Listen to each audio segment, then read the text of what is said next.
Good evening student. मैं advocate Neha Singh आप सभी का अपने यूट्यूब चैनल एडवोकेट नेहा की पाठशाला में एक बार पुनः स्वागत करती हूँ। स्टूडेंट्स, हम लोग आधुनिक भारत को पढ़ रहे हैं और इस क्रम में हम लोगों ने वेरियस चैप्टर को कवर कर लिया। अभी लास्ट टाइम में हम लोगों ने 1857 के विद्रोह को पूरा किया है। यदि आप 1857 के विद्रोह के साथ साथ अन्य आधुनिक भारत से जुड़ी गतिविधियों की जानकारी लेना चाहते हैं तो आप हमारे यूट्यूब चैनल या आप हमारे Facebook page advocate Neha Singh पे भी जाके देख सकते हैं। सभी लेक्चर सीरीज बाई उस पे अपलोडेड हैं, आप उसको देख के और समझ सकते हैं।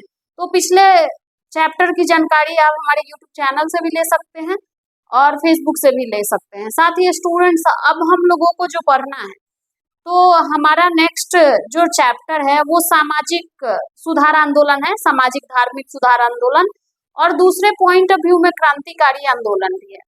तो हम सोचते हैं कि क्यों ना पहले हम लोग सामाजिक धार्मिक सुधार आंदोलन पढ़ ले, क्योंकि अगर हम इन सभी रिफॉर्म्स को पढ़ लेंगे उसके बाद हम देखेंगे कि और कौन सी ऐसी कमियां रह गई थी या इसके इस सुधार के बाद आखिर कौन सी समस्या उत्पन्न हुई जिसके कारण हमारे यहाँ के नवयुवकों में नवयुवतियों में आक्रोश उत्पन्न हुआ और क्रांतिकारी आंदोलन के विकास की विचारधारा उत्पन्न हुई।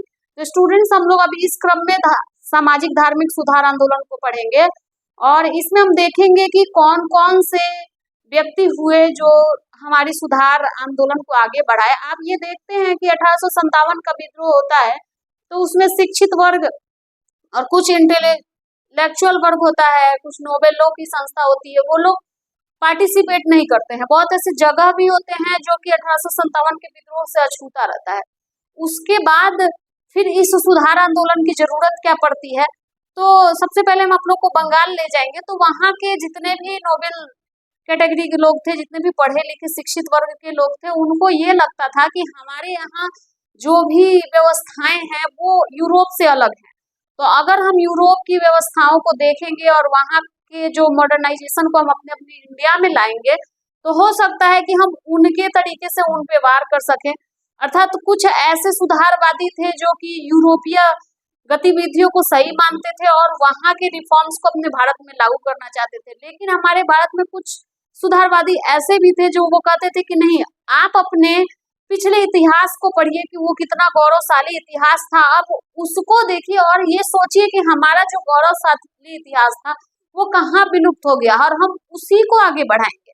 तो अलग अलग तरीके के हमारे यहाँ सुधारवादी हुए और उन सुधारवादियों के द्वारा अलग अलग आंदोलन चलाए गए। आप देखेंगे कि सती प्रथा का उन्मूलन होगा, पुनर्जागरण का जनक कहा जाएगा स्टूडेंट राजा राम मोहन राय को। तो हम ये देखेंगे कि कैसे पुनर्जागरण के कंसेप्ट को ये अपने यहाँ लाते हैं। वो रेनेसां को ही मानते हैं कि इसी से भारत का विकास हो सकता है। लेकिन हमारे यहाँ हम ये भी देखेंगे कि कैसे हमारे स्वामी दयानंद सरस्वती कहते हैं कि नहीं, हमारे वेदों की ओर आप लौटिए और वहीं से देखिए कि हमारा देश कितना विकसित देश था। और मैं इस चीज को प्रूव करूंगी स्टूडेंट, मैं किसी को गलत तो नहीं काटूंगी, लेकिन मैं दोनों कॉन्सेप्ट को आपको दिखाऊंगी कि कैसे हमारे भारत में वो चीजें पहले से थी लेकिन वो विलुप्त हो गई थी।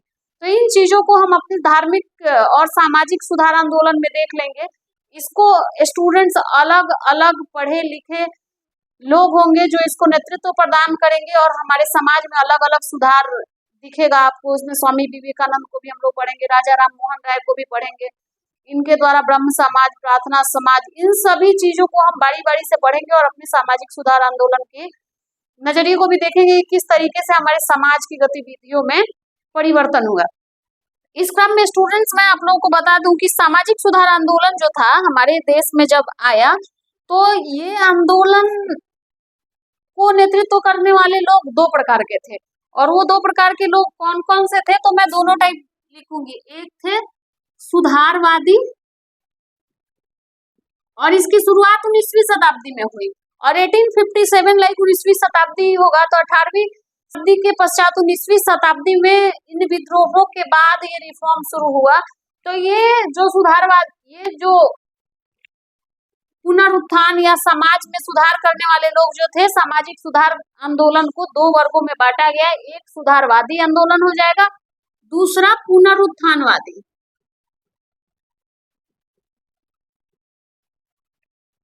पुनरुत्थानवादी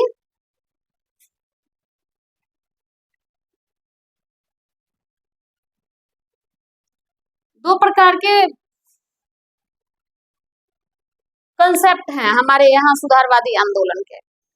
सामाजिक सुधार आंदोलन में ये दो प्रकार के कंसेप्ट है। अब सुधारवादी यानी कि ये पूरा बदलना चाहते हैं।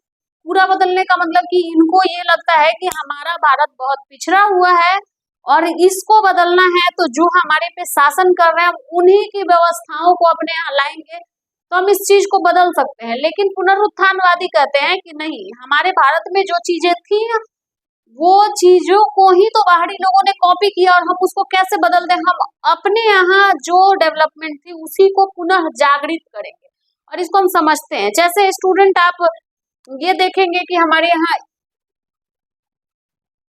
ये डेमोक्रेसी के कॉन्सेप्ट कहते हैं कि सुधारवादी कहते हैं कि डेमोक्रेसी होगा तो लोगों की आवाज जो होगी वो अगर बढ़ेगी, लोकतंत्र की आवाज को सुना जाएगा और संगठित आवाज रहेगी स्टूडेंट, तो बदलाव जरूर सुनिश्चित होगा। उसके बाद ये लोग रिपब्लिक की बात करते हैं। साथ ही स्टूडेंट इक्वलिटी की बात होती है यहाँ। ये कब की बात है? तो ये 18वीं शताब्दी में के बाद 19वीं शताब्दी जो आता है तो उसमें जो सुधारवादी आंदोलन आता है स्टूडेंट, तो सुधारवादी आंदोलन के दौरान ये कहा जाता है कि हमें इन सब चीजों को लाना पड़ेगा अपने देश में, तब जाके अंग्रेजों के शासन को हम धीरे धीरे समाप्त कर सकते हैं। फिर वुमेन एम्पावरमेंट की बात होती है।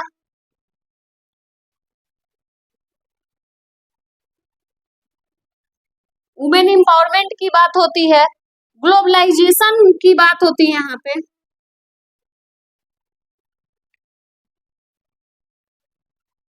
साथ ही स्टूडेंट पॉलिटिकल इंस्टीट्यूशन,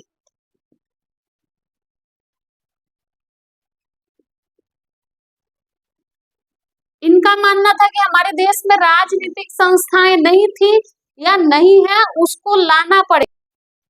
हमारे देश में जो सुधारवादी आंदोलन के प्रणेता हुए उनका इन चीज ये मानना था।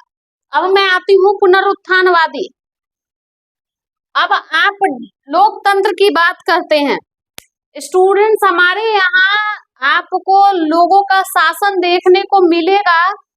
आप जब जाएंगे डेमोक्रेसी की बात होगी तो आप जब हमारे यहाँ प्राचीन भारत की इतिहास देखेंगे वहां पे लोगों की बातों को सुना गया था, समझा गया था। साथ ही स्टूडेंट रिपब्लिक की बात होती है तो हमारे पुनरुत्थानवादी कहते हैं कि 6ठी शताब्दी ईस्वा पूर्व में वज्जी तथा मल हमारे भारत की देन है। ये दोनों गणराज्य था जहां पे क्या था, रिपब्लिक था, अर्थात हमारे प्राचीन इतिहास में इनका वर्णन था। अब इक्वलिटी की बात करते हैं स्टूडेंट, जब हम वैदिक पीरियड में जाते हैं तो इनका कहना है पुनरुत्थानवादी जो सुधार करने वाले थे ये जो बोलते हैं कि हमारे जो पूर्व का अपना विशेषता है उसी को विकसित करेंगे। तो इनका कहना था कि हम जो इक्वलिटी की बात कर रहे हैं, इक्वलिटी अर्थात आप कॉन्स्टिट्यूशन में समानता का अधिकार है जो 14 से 18 में वर्णित है। तो ये जो समानता की बात करते हैं इनका मानना है, जो पुनरुत्थानवादी नेता थे या जो भी संत रहे जो इसको क्या किए, प्रमोट किए, इनका मानना था कि हमारे देश में तो वैदिक पीरियड से ही इक्वलिटी था। कैसे? तो ब्राह्मण, क्षत्रिय, वैश्य और शूद्र का कंसेप्ट हमारे था, यहाँ था वर्ण व्यवस्था था, अर्थात इसको कर्म की अवस्था पे कर्म के आधार पर डिसाइड करना था कि कौन इस वर्ग में आता है। अर्थात यदि कोई ब्राह्मण है और इसके अंदर युद्ध कला है तो वो अपने कर्म के आधार पर क्षत्रिय का कार्य करता था। यदि कोई शूद्र है और उसको ज्ञान है किस चीज का, युद्ध कला का ज्ञान है यदि उसको, तो वो भी क्षत्रिय हो सकता था। अगर सेवा भाव रखता था कोई क्षत्रिय ही तो वो शूद्र की कैटेगरी में आ सकता था। अर्थात उस टाइम कोई भेदभाव नहीं था, आपके कार्य के अनुसार क्या था, तो आपके कार्य के अनुसार आपको का वर्ण निर्धारित था, जो कि आगे चल के क्या हो गया, वर्ण व्यवस्था बन गया। वही जाति व्यवस्था का रूप ले लिया स्टूडेंट। मैं आपको एक क्वेश्चन की तरफ आपका ध्यान आकृष्ट करूंगी। आप इतिहास का प्रीवियस ईयर क्वेश्चन देखिएगा, उसमें एक प्रश्न है जिस प्रश्न की शुरुआत होती है कि मैं एक शिल्पी हूँ, मेरी माता चक्की पीसती है, मेरे पिताजी वेदों के ज्ञाता हैं, ऐसे करके एक प्रश्न है। अर्थात आप देख रहे हैं कि एक ही फैमिली में काम के आधार पर अलग अलग कुशलता और गुणवत्ता है। तो क्या था कि उस टाइम अनइक्वलिटी नहीं थी, हमारे समाज में इक्वलिटी थी। साथ ही स्टूडेंट मैं आप लोगों को बता रही हूँ कि वैदिक पीरियड में आप एक चीज देखेंगे कि महिला और पुरुष में कोई भी भेदभाव नहीं किया जाता था। कारण क्या था स्टूडेंट, आप अथर्ववेद में सभा और समिति को प्रजापति की दो पुत्रियां बताया गया है। फिर आप वैदिक पीरियड में घोषा, अपाला, विश्वरा, लगभग कई भी दूसियों का नाम सुनते हैं जिन्होंने ऋचाएं लिखी। वो विवाह नहीं करना चाहती थी तो उनके पे कोई दबाव नहीं बना, वो ऋचाएं लिखी। ऋचा लिखने के बाद वो अपने एजुकेशन सिस्टम को डेवलप की, साथ ही साथ वो ज्ञान भी देती थी। उनको उपाध्याया की संज्ञा दिया गया था, एक कुशल शिक्षिका भी थी वो लोग। तो स्टूडेंट अगर वुमेन इक्वलिटी देखा जाए तो इक्वलिटी भी महिला और पुरुष में समानता थी। साथ ही वुमेन एम्पावरमेंट भी आप देखते हैं कि उस टाइम सभा और समिति को प्रजापति की दो पुत्रियां बताया गया, पुत्र नहीं बताया गया। साथ ही स्टूडेंट आप अभी ऋग्वेद में जो ऋचाएं लिखने वाली महिलाओं का मैंने चर्चा किया वो भी वुमेन थी, उनके साथ कोई भेदभाव नहीं किया गया। साथ ही स्टूडेंट वैदिक पीरियड में 12 रत्नियों का चर्चा है, 12 रत्निन का चर्चा है, जिसमें से एक रानी भी होती थी जो राजा की पत्नी होती थी। इन 12 रत्निन में एक रत्निन कौन था, तो रानी भी थी। तो रानी ऑलरेडी एक रत्निन थी। अगर वुमेन एम्पावरमेंट नहीं होता, वो कुशलता से पूर्ण नहीं होती तो शायद रत्निन का पद उनको नहीं मिलता। उसके बाद स्टूडेंट यहाँ पे ग्लोबलाइजेशन का बात किया जाता है। हमारे ऋग्वेद में ही वसुधैव कुटुंबकम का बात कहा गया है।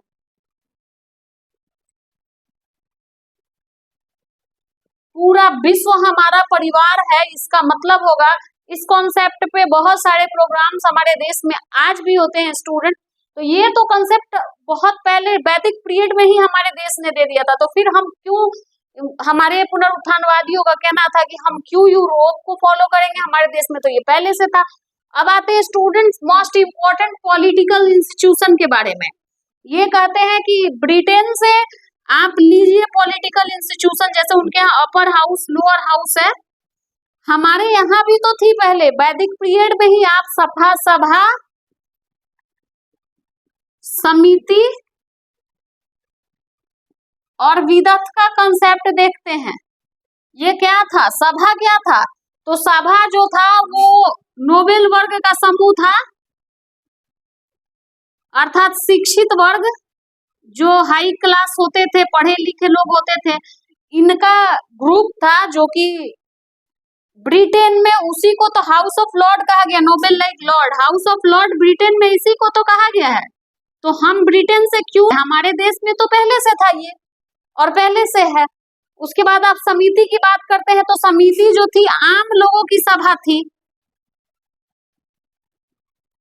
आम लोगों की सभा। आप इसको डेमोक्रेसी से भी जोड़ सकते हैं, लोकसभा भी कह सकते हैं स्टूडेंट। तो आम लोगों की सभा थी, इसी को तो ब्रिटेन में हाउस ऑफ कॉमन कहते हैं। तो पुनरुत्थानवादियों का कहना था कि हम क्यों जाएं यूरोप से वो चीजें ऑब्जर्व करने के लिए, हम अपने पिछले इतिहास को देखेंगे, अपने विरासत को देखेंगे और अपने विरासत को ही बढ़ाएंगे। फिर विदथ के बारे में कहा जाता है स्टूडेंट की सबसे पुराना पॉलिटिकल इंस्टीट्यूशन ये था।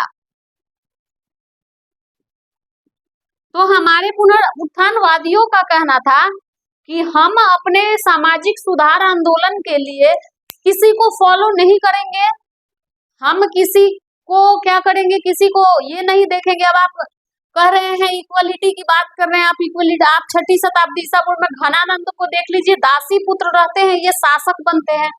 आप इक्वलिटी की बात करते हैं, आप चंद्रगुप्त मौर्य को देख लीजिए कि कैसे एक निरीह बालक को चाणक्य का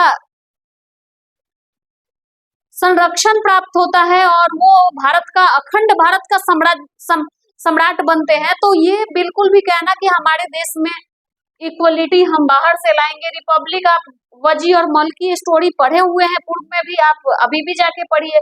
डेमोक्रेसी में आप समिति को देख लीजिए, आम लोगों की सभा है, हाउस ऑफ कॉमन उसको कहा जाता है ब्रिटेन में। फिर इक्वलिटी की बात करते हैं तो मैंने आपको वो क्वेश्चन बताया है कि एक शिल्पी कहता है कि मैं शिल्पी हूँ, मेरी माँ चक्की पीसती है, मेरे पिताजी अन्य काम करते हैं, मेरे परिवार के अन्य सदस्य दूसरे काम को करते हैं। तो इक्वलिटी तो पूरा थी। उसके बाद में वैदिक पीरियड में आप लोगों को वुमेन एम्पावरमेंट में घोषा, पाला, विश्वरा, लोपामुद्रा, इन सब की कहानियां आप लोगों को पढ़ना है, आप एक बार जरूर जाके देखें। ऋग्वेद में जो 12 रत्निनों की चर्चा है उसमें एक रत्निन क्वीन भी होती थी। तो क्या वो वुमेन एम्पावरमेंट नहीं था? क्या वो इक्वलिटी नहीं थी?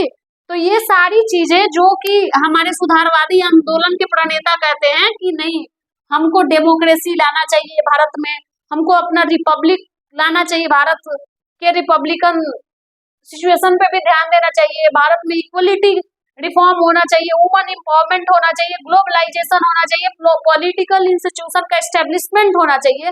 तो ये हमारे सुधारवादियों का मानना था कि हमारे देश में नहीं था या विलुप्त होना न होना इनका मानना था ही नहीं। इनको लगता था कि ब्रिटेन डेवलप्ड कंट्री है तो वहां के चीजों को हमें फॉलो करके यहाँ लाना चाहिए। लेकिन हमारे पुनरुत्थानवादी का मानना था कि नहीं, भारत में सारी चीजें थी और वास्तव में ये थी, ये कोई पुरानी चीजें और बनी बनाई बातें नहीं। आप हमारे पूर्व के इतिहास को देखिए, ये सारी चीजें थी। वसुधैव कुटुंबकम का कंसेप्ट भी था, G20 का आप देखे थे जो दिल्ली में सम्मेलन हुआ था, उसका भी थीम यही बनाया गया था। उसके बाद सभा समिति विधत भी हमारे पॉलिटिकल इंस्टीट्यूशन के रूप में वैदिक पीरियड में ही थे। तो बदलने की कोई चीजें थी ही नहीं, वो चीजें हमारी विलुप्त हो गई थी। हमारी भारत की विरासत को विलुप्त कर दिया गया था, भारत के इतिहास को एक पल के लिए समाप्त इसलिए कर दिया गया था ताकि भारत को कमजोर साबित करके भारत पे अपना शासन स्थापित किया जा सके। लेकिन खैर, ये सुधारवादी और पुनरुत्थानवादी आंदोलन जो भी हुए वो हमारे देश के विकास के लिए जरूरी थे। अगर इनका मानना था कि वो चीजें हमारे भारत में नहीं है, लाना चाहिए, तो वो भी बेहतर थी। और अगर इनका मानना था कि ये चीजें हमारे भारत में है, पहले से था, हमारे भारत का विरासत था, उसको विकसित करने की जरूरत है, तो कहीं ना कहीं दोनों की विचारधारा सेम थी और दोनों ने अपनी विचारधारा पे काम भी किया है। स्टूडेंट हम दयानंद सरस्वती को पढ़ेंगे, देखेंगे कि वो कैसे सत्यार्थ प्रकाश पुस्तक भी लिखते हैं और वो वेदों की ओर लौटने का नारा भी देते हैं। वैसे ही हम राजा राममोहन राय को भी पढ़ेंगे, वो कैसे सती प्रथा का उन्मूलन करते हैं, समाज में कैसे विधवाओं की स्थिति को मजबूत करते हैं, ठगी प्रथा का आगे उन्मूलन होगा स्टूडेंट, मुस्लिम धर्म सुधार होगा, पारसी धर्म सुधार को हम लोग पढ़ेंगे, सिख धर्म सुधार को भी पढ़ेंगे, मुस्लिमों में हम देवबंद आंदोलन को पढ़ेंगे स्टूडेंट। तो ये सारा चीजें फिर हम सुधारवादी आंदोलन में प्रार्थना समाज को, ब्रह्म समाज को, सत्य शोधक समाज को हम पढ़ेंगे, अलीगढ़ आंदोलन पढ़ेंगे, यंग बंगाल आंदोलन पढ़ेंगे, फिर हम विवेकानंद के भी कंसेप्ट को पढ़ेंगे, रामकृष्ण मिशन के बारे में हम लोग पढ़ेंगे। तो ये सारी चीजें इन सुधारवादी आंदोलन का और पुनरुत्थानवादी आंदोलन का पार्ट होगा। तो इन सब चीजों को हम आगे अपने लेक्चर का पार्ट बनाएंगे, इन सब चीजों को हम पढ़ेंगे। लेकिन हमें कभी भी अपने देश के विरासत को नहीं भूलना है। हमें ये सोचना है कि हमारा जो विरासत लुप्त हो चुका था उसको आगे बढ़ाना है। तो उसको आगे हमारे पुनरुत्थानवादी प्रणेता बढ़ाते हैं और सुधारवादियों का मानना था कि जो चीजें हमारे देश में नहीं है का मतलब कि अगर वो हमारे विरासत में था तो वो है क्यों नहीं, अगर है नहीं तो वो दिख नहीं रही है, और दिख नहीं रही है तो उसको हम क्या करेंगे, उसको नए तरीके से लागू करेंगे और ये कहते हैं कि हम अपने विरासत को ही आगे बढ़ाएंगे। तो कहीं ना कहीं दोनों की विचारधाराएं सेम थी, हमारे भारत के लिए सकारात्मक विचारधारा थी और इसी विचारधारा को स्टूडेंट्स हम अपने लेक्चर में आगे पढ़ेंगे और आगे इससे संबंधित क्वेश्चन को करेंगे। अगर आप लोग हमारे पिछले लेक्चर को नहीं देखे हैं तो जरूर देखिए, 1857 के विद्रोह तक के लेक्चर को कंप्लीट करिए और प्रीवियस ईयर क्वेश्चन बनाइए। बहुत कम टाइम में हम लोग सुधारवादी आंदोलन को और सामाजिक सुधार को कंप्लीट कर लेंगे और इसके बाद स्टूडेंट्स हम लोग क्रांतिकारी गतिविधियों को पढ़ेंगे। Thank you students. अगर आपको हमारा लेक्चर समझ में आ रहा है तो हमारे चैनल को लाइक करिए, शेयर करिए, सब्सक्राइब करिए।